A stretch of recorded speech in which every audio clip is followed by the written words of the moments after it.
क्या हाल है दोस्तों। आज हम क्लास 12 का क्वेश्चन नंबर 24 और 25 को यहाँ पे कराएंगे।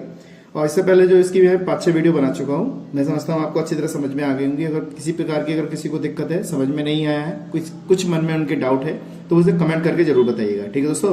तो आप मुझे जानते हैं, मेरा नाम है साकेत और आप देख रहे हैं मेरा चैनल पाई टू जीरो। चलिए शुरू करते हैं। सबसे पहले मैंने आपको बताया कि क्वेश्चन को आप देखिए अच्छी तरीके से, उसमें पहचान कीजिए कि उसको कट कैसे रहे, उसमें दिया क्या है। तो यहाँ पे अगर टी मानने की कोशिश करना, तो टी वाले सवाल जो है उसमें देख लीजिए कि ऊपर वाले पद को नीचे वाले पद को, कौन से पद को हम टी मान सकते हैं। तो ज्यादातर जो होते हैं टी मानने वाले सवाल जो होते हैं वो लॉग के पदों में होते हैं। ये बात ध्यान रखनी है आपको, लॉग के रूप में आते हैं। तो लॉग में इसको करने के लिए क्या आते हैं, जैसे 1/t बन गया, 1/x बन गया, जो आप मानेंगे उसकी तरह वो बन जाते हैं।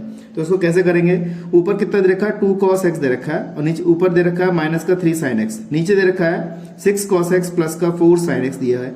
तो ऊपर वाले पद को अगर टी मानो तो नीचे वाला पद तो आ नहीं रहा है, नीचे वाले पद को अगर टी मान के अगर ऊपर वाला पद आ रहा है तो उसको हम देख लेते हैं। ठीक है दोस्तों, कैसे करते हैं देखिएगा।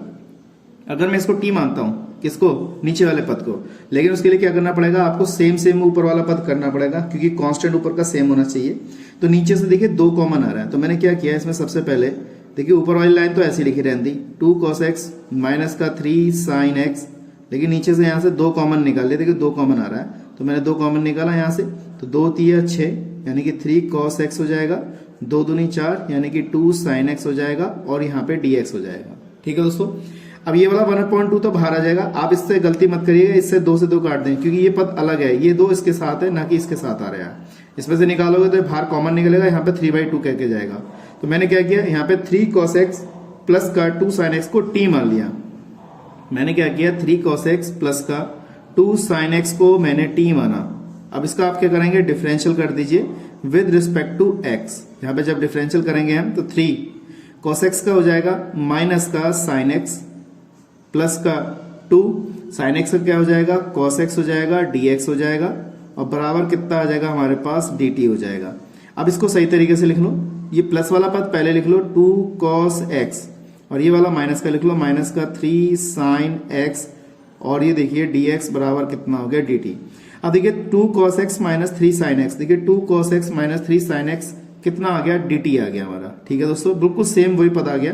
तो हम क्या करेंगे, इस पूरे पद की जगह, यानी कि इस वाले पूरे पद की जगह पे हम क्या लगा दें, 2 cos x minus 3 sin x dx की जगह dt लगा देते हैं। ठीक है। अब इस वाले पद की जगह पे हम क्या लगा दें, यहाँ पर ये वाला तो हमारा 1/2 भार है ही। ठीक है दोस्तों, ये वाला 1/2 तो हमारा भार है ही, इसको यहाँ पे लिख देंगे 1/2, ये बाहर निकाल लेंगे, और इस पद को हमने t माना है तो यहाँ पे t लगा देंगे। ठीक। और यहाँ पे हमारे पास है, तो आप जानते हैं कि अगर एक घात अगर बटे में हो तो उसको हम क्या करते हैं, लॉग के रूप में लिख जाते हैं।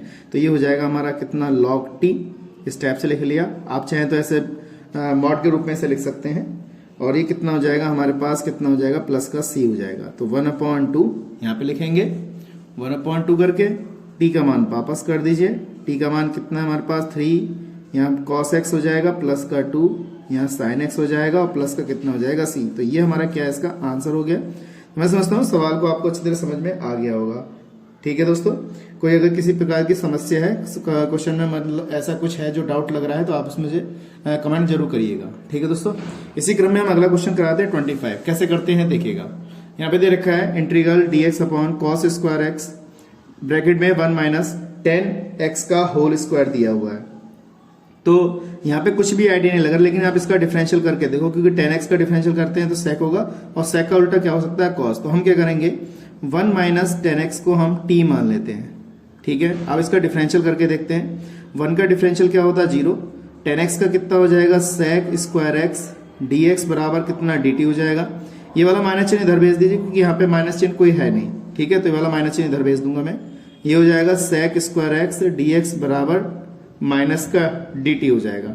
अब देखिए यहाँ पे sec नहीं है, यहाँ पे क्या दे रखा है, cos दे रखा है। तो हम इसको इस वाले पद को cos के रूप में चेंज कर लेते हैं। देखिए cos स्क्वायर x और बराबर कितना हो जाएगा, माइनस का dt हो जाएगा, यानी कि dx upon cos square x की जगह माइनस dt लगा देंगे, यानी कि इस वाले पद की जगह पे हम क्या लगा दें, माइनस dt लगा दें। देखिए माइनस का dt, और इस पद को हमने क्या माना है, t माना है, तो यहाँ पे t आ गया, और ये क्या हो गया, स्क्वायर।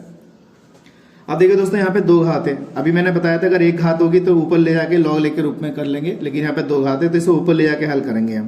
तो ऐसे ऊपर ले गए हम इसको इस टाइप से, ये हो जाएगा और इसका इंटीग्रल कर दीजिए टी की घात -2 + 1 -2 + 1 टी का डिफरेंशियल 1 हो जाएगा, पहले इंटीग्रल करना है फिर उसका डिफरेंशियल होता है तो उसका 1 कर दिया जाएगा और प्लस का कितना हो जाएगा c हो जाएगा।